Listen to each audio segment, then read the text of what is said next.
ध्यान देकर सुनिएगा। एक कथा जब आरंभ हुई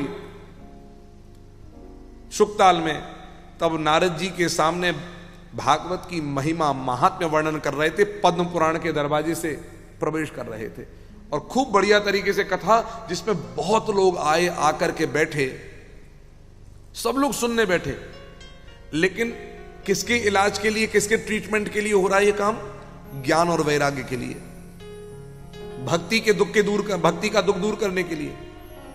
और कथा शुकताल में हो रही है, और भक्ति ज्ञान वैराग्य के साथ कहां पर है?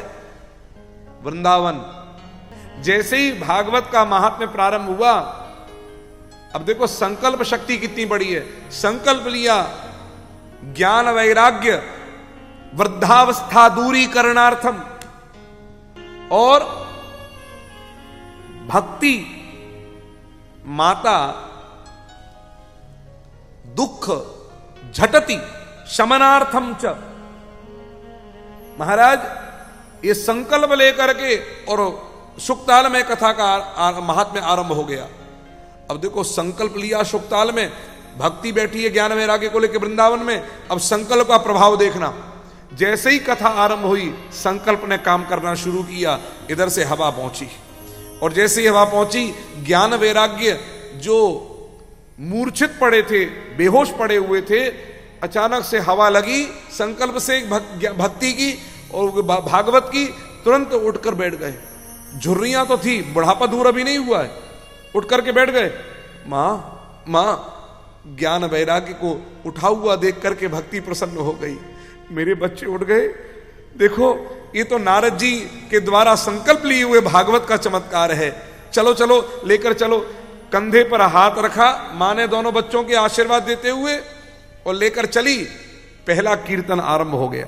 भागवत का पहला कीर्तन है, श्री कृष्ण गोविंद हरे मुरारे, हे नाथ नारायण वासुदेव। श्री कृष्ण गोविंद हरे मुरारे, हे नाथ नारायण वासुदेवा। श्री कृष्ण गोविंद हरे मुरारे, हे नाथ नारायण वासुदेव। श्री कृष्ण गोविंद हरे मुरारे, हे नाथ नारायण वासुदेवा। देखो ये कीर्तन जो है, इसमें मुरारी शब्द नहीं है, मुरारे। क्या शब्द है? मुरारे। श्री कृष्ण गोविंद हरे मुरारे, हे नाथ नारायण वासुदेव। श्री कृष्ण गोविंद हरे मुरारे, हे नाथ नारायण वासुदेवा।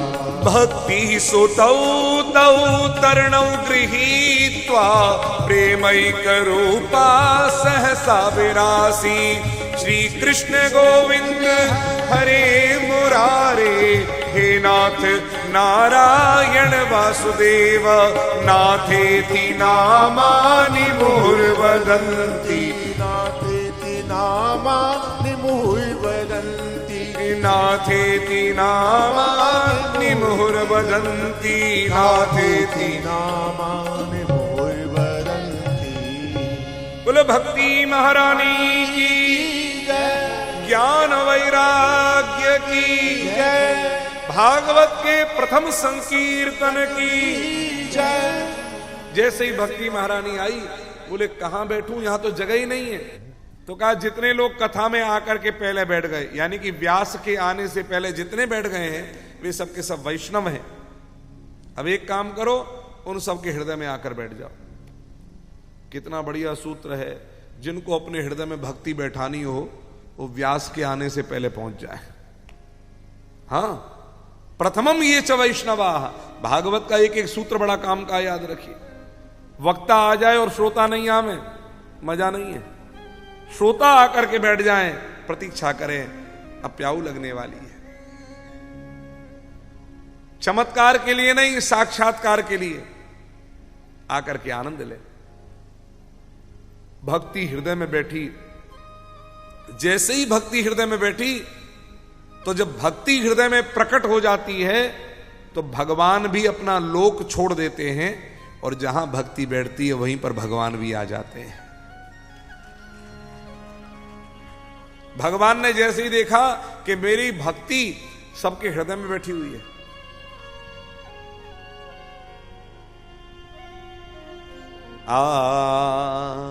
अथ वैष्णव चित्तेषु दृष्ट्वा भक्तिमलौकिकी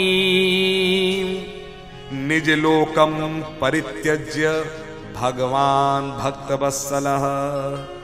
अपना लोक छोड़कर भगवान आ गए, और जैसे ही भगवान आए हैं महाराज करोड़ों चंद्रमा की चांदनी रोम रोम से निकल रही है, ऐसा तेज भगवान के है। महाराज करोड़ों कामदेवों को भी मथने वाले भगवान का दिव्य तेज दर्शन किया।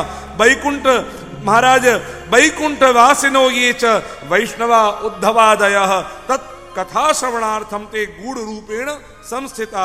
महाराज जितने वैष्णव थे उद्धवादि वैष्णव, वे छिप करके वहां पर आए हुए थे। एक अद्भुत बात ध्यान देना, जो भगवान का हो जाता है वो अपने आप को दिखाता नहीं है, वो अपने आप को छिपाता है। मैं भगवान का हूं ढिंडोरा नहीं पीटता। भगवान के प्रति जो उसका प्रेम और समर्पण होता है उसको भक्त वैष्णव छिपा करके रखता है, प्रकट नहीं करता। जो प्रकट हो गया वो प्रेम क्या।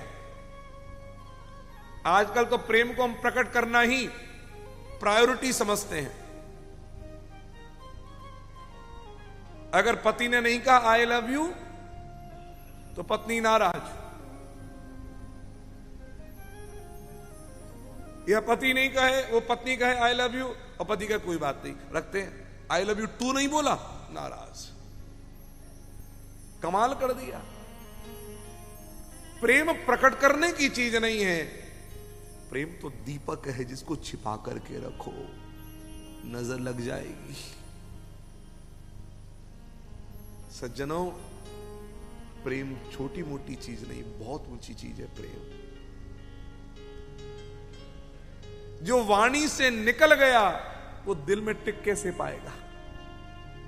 जो वाणी से ही निकल गया वो दिल में टिक कैसे पाएगा। और जो दिल में टिक गया वो निकल कैसे पाएगा। वो निकल कैसे जाएगा, निकल नहीं सकता। दिखावा प्रेम नहीं है, प्रेम प्रदर्शन नहीं है। मैं माफी चाहता हूं, आजकल पहले की शादियों में आप देखें तो कन्या जो होती थी, दुल्हन बनती थी, आंखों में शर्म, आंखों में थोड़ी हया, लज्जा, ये जो नारी का गुण है। आजकल तो महाराज ऐसे ऐसे चश्मे पहन करके वो डांस करती है।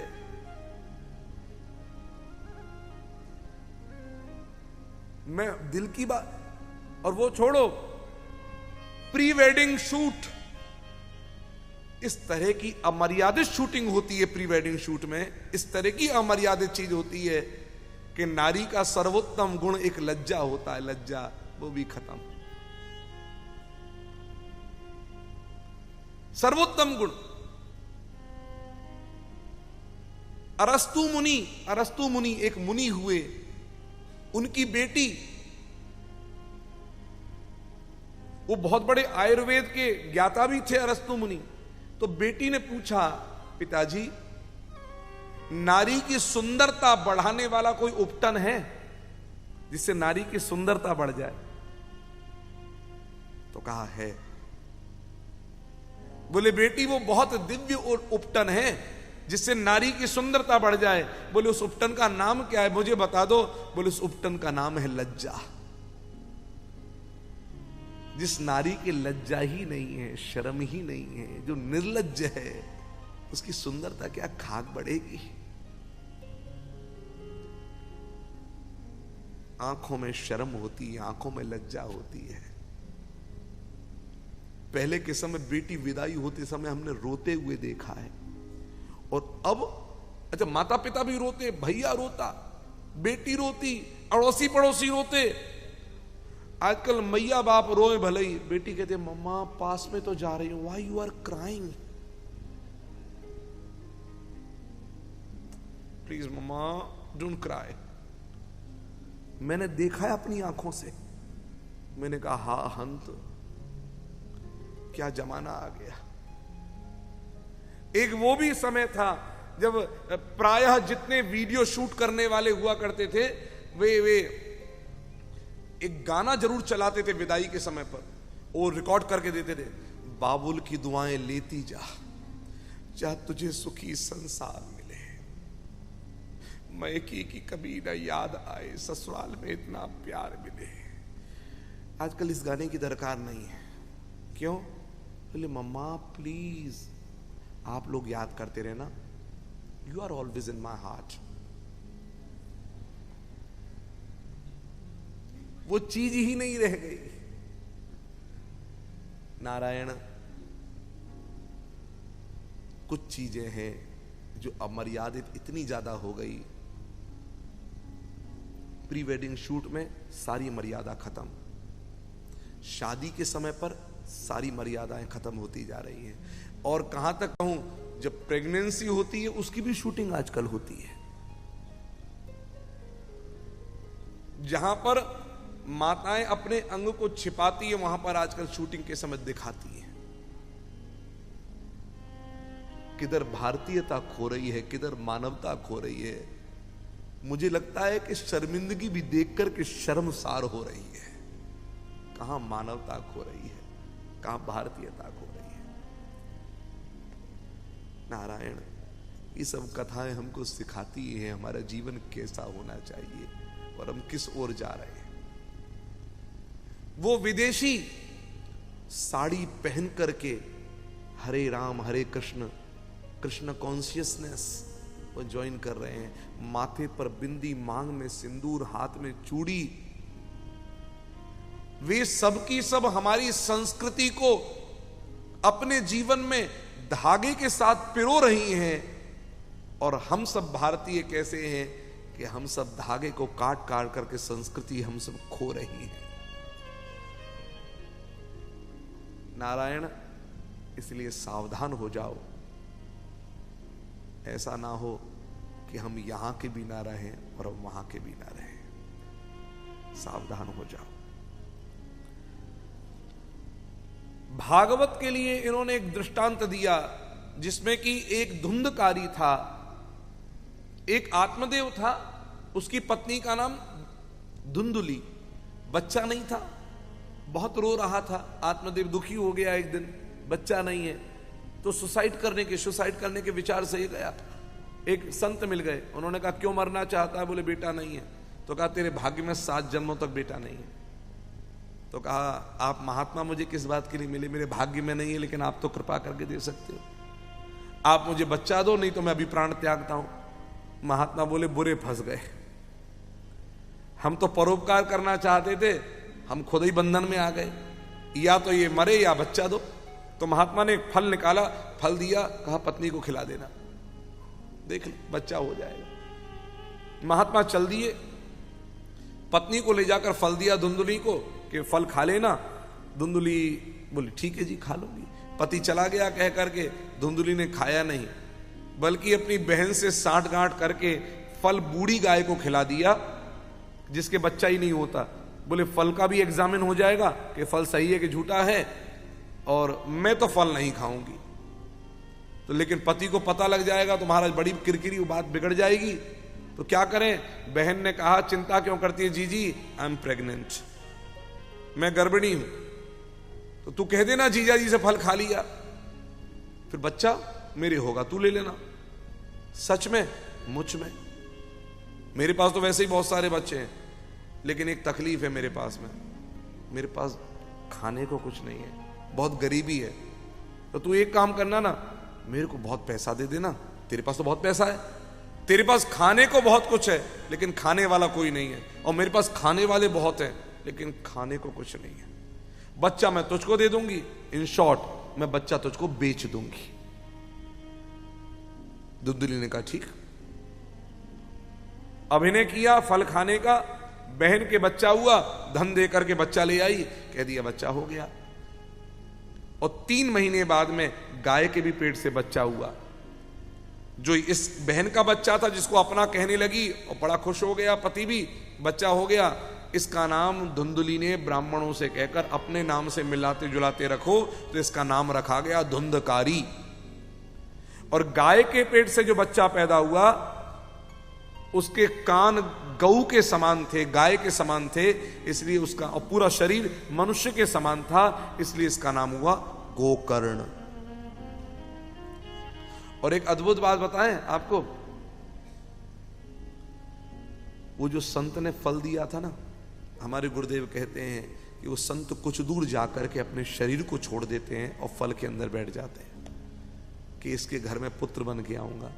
लेकिन फल गाय ने को खिला दिया, इसलिए शरीर तो मनुष्य का था संत रूप में, लेकिन कान गऊ के थे। ये धुंधकारी बहुत दुष्ट निकला, ये कैरेक्टर लेस हो गया, गलत संगत में आ गया, वैश्या के यहां जाने लग गया,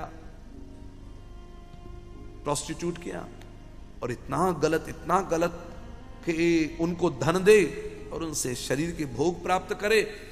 एक दिन धन नहीं था तो घर में आ गया धन ले जाने के लिए, माता पिता ने हाथ पकड़ लिया, पिता ने हाथ पकड़ा तो माता को भी मारा और पिता को भी मारा इसने। एकदा पितरौ ताड्य, माता पिता बेचारे बूढ़े गिर पड़े, धन लेकर चल पड़ा।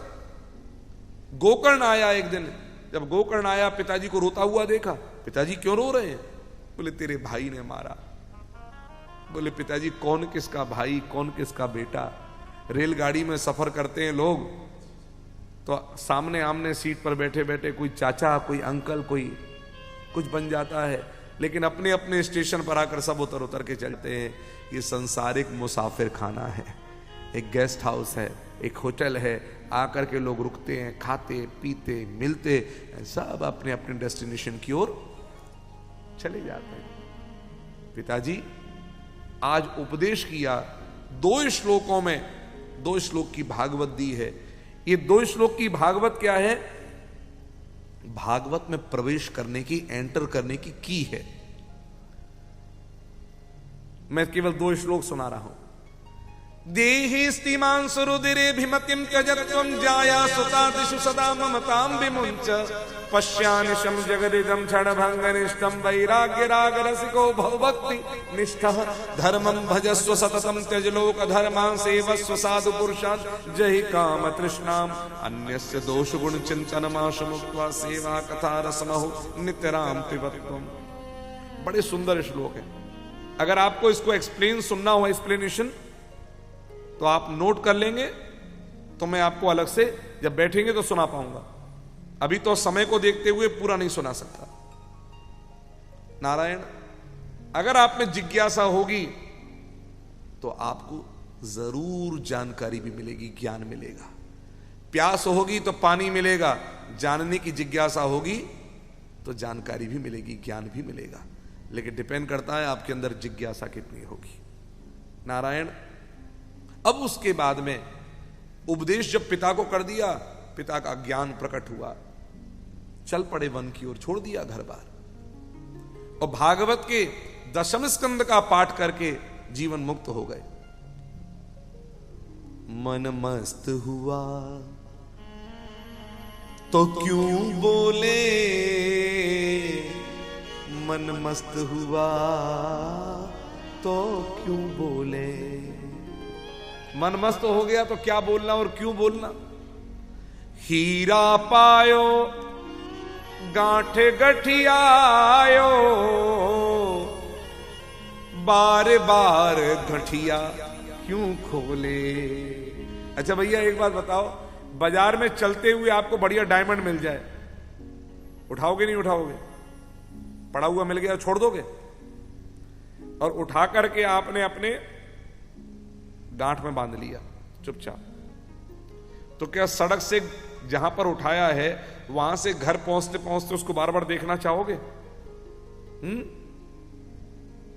नहीं देखोगे।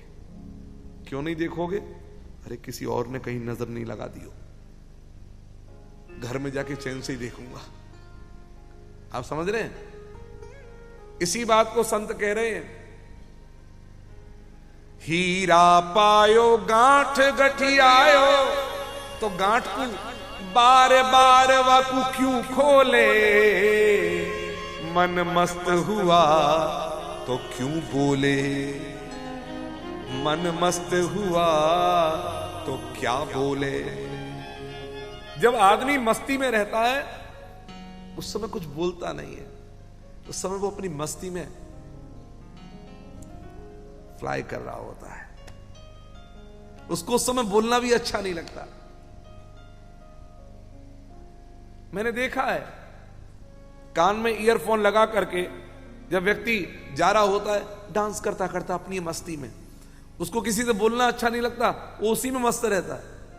ये तो संसार की छोटी सी मस्ती है जिसमें व्यक्ति मस्त होकर के बोलना भूलता है, लेकिन ये मस्ती तो ऐसी है, वो मस्ती तो ईयरफोन निकाला चली जाएगी, लेकिन ये मस्ती एक बार जीवन में लग गई तो जन्म जिंदगी मस्त रखेगी, कभी जाने वाली नहीं।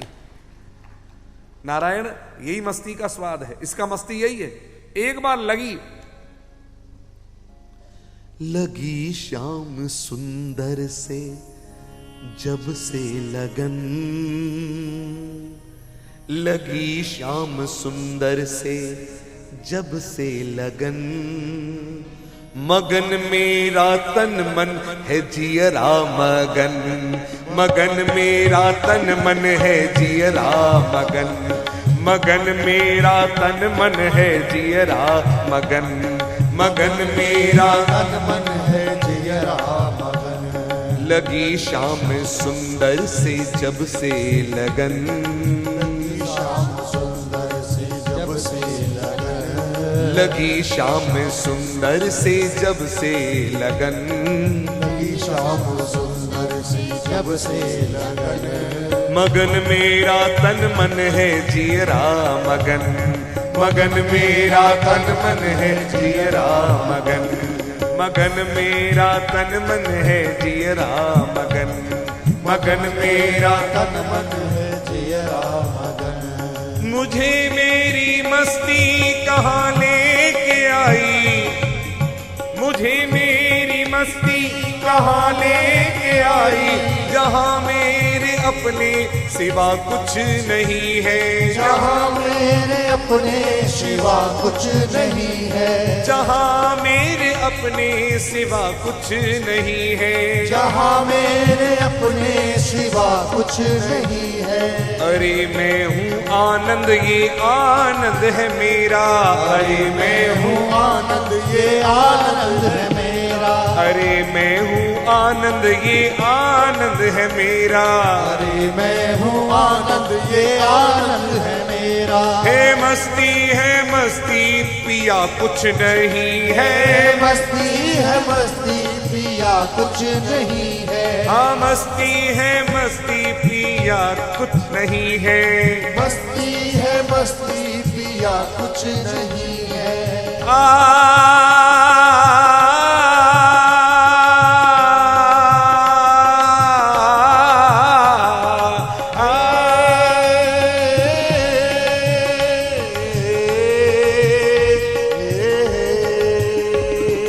सागर ये लहरें ये फेन और बुदबुदे, ये सागर ये लहरें ये फेन और बुदबुदे, सागर ये लहरें ये फेन और बुदबुदे, सागर ये लहरें ये फेन और बुलबुले, सागर ये लहरें और फेन और बुलबुले बबल्स, ये सागर ये लहरें ये फेन और बुलबुले, ये सागर ये लहरें ये फेन और बुलबुले, सागर ये लहरें ये फेन और बुलबुले, कल्पित हैं these all are imaginations, कल्पित हैं जल के सिवा कुछ नहीं है, कल्पित हैं जल के सिवा कुछ नहीं है। मुझे मेरी मस्ती कहाँ लेके आई, मुझे मेरी मस्ती कहाँ लेके आई, जहाँ मेरे अपने सिवा कुछ नहीं है, जहाँ मेरे अपने सिवा कुछ नहीं है। अरे मैं हूँ आनंद ये आनंद है मेरा, अरे मैं हूँ आनंद ये आनंद है मेरा, मस्ती है मस्ती पिया कुछ नहीं है। मस्ती है मस्ती पिया कुछ नहीं है। हाँ मस्ती है मस्ती पिया कुछ नहीं है। मस्ती है मस्ती पिया कुछ नहीं है। और पिया भी है तो क्या, और भी लोग पीते हैं, हम भी पी रहे हैं, तो क्या अंतर है? लोग पीते हैं पी पी के गिरते हैं, लोग पीते हैं पी पी के गिरते हैं, हम तो पीते हैं गिरते नहीं हैं, हम तो पीते हैं गिरते नहीं है। हाँ हम तो पीते हैं गिरते नहीं हैं, हम तो पीते हैं गिरते नहीं है। हम तो पीते हैं, हाँ हम तो पीते हैं, हम तो पीते हैं, हाँ हम तो पीते हैं, हम तो पीते हैं सत्संग के प्याले, हम तो पीते हैं सत्संग के प्याले, जिसकी मस्ती उतरती नहीं है, जिसकी मस्ती उतरती नहीं है। आहा हा हा हा हा आहा हा आहा हा हे हे हे हे आहा हा हा हा हे हे हे हे हा हा आहा हा हा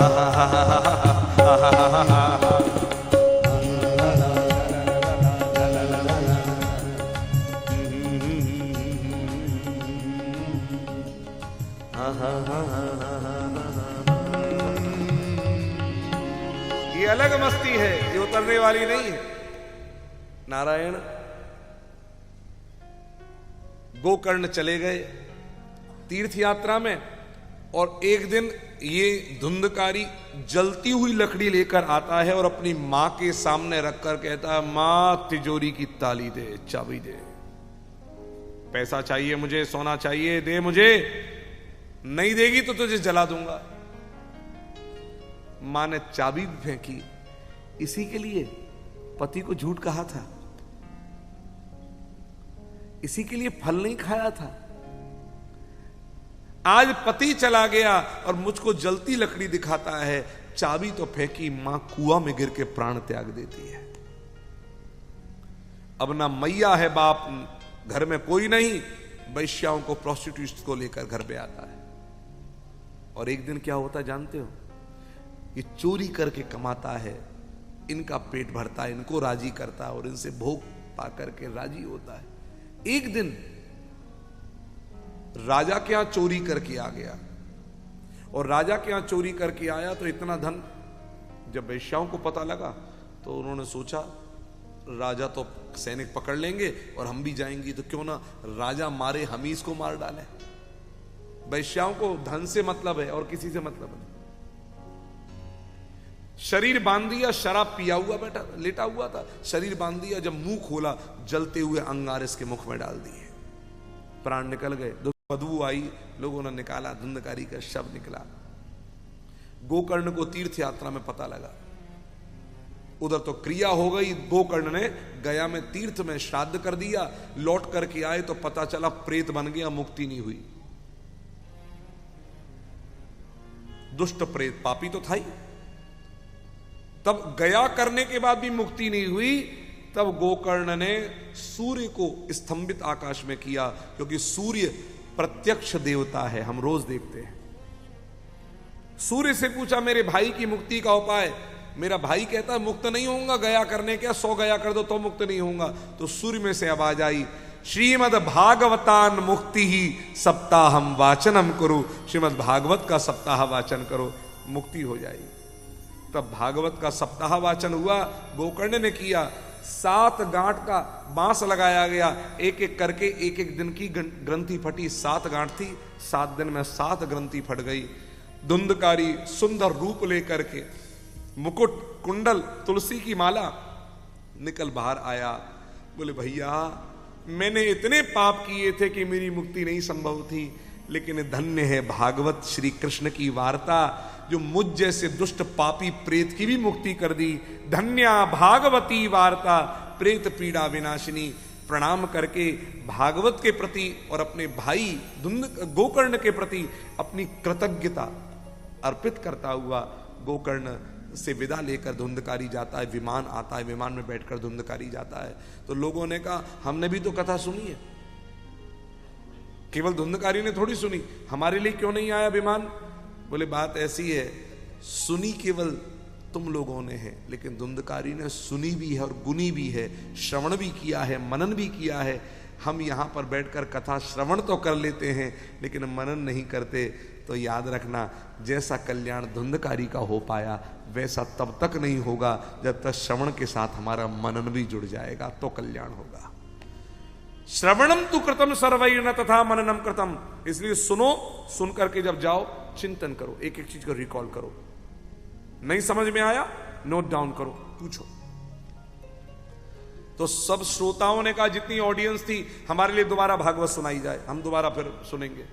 अब नियम से सुनेंगे, डिसिप्लिन में रहकर सुनेंगे, समझ समझ करके, सुनते सुनते समझेंगे। तो दोबारा सावन के महीने में भागवत हुई, और सावन के महीने में भागवत हुई। इस बार तो सबने नियम से सुना। अब जैसे नियम है, दाढ़ी नहीं बनवानी चाहिए, पुरुषों के लिए तो यही नियम है कि 7 दिन दाढ़ी ना बनवाई जाए। बाहर का कुछ भी ऐसा ना खाओ, तामसी पदार्थ, राजसी पदार्थ, सात्विक भोजन करो, ब्रह्मचर्य से रहो। कुछ नियम है जिनका पालन हम सबको करना चाहिए। और महाराज अब तो सबके सब उद्धार पा गए, विमान के साथ साथ स्वयं भगवान भी आए, सबने जय जयकार करी, जय हो जय हो जय हो, तदा जय जया रावो रसपुष्टि मलौकिकी। भगवान सबको विमान में बैठा करके भगवत धाम ले गए।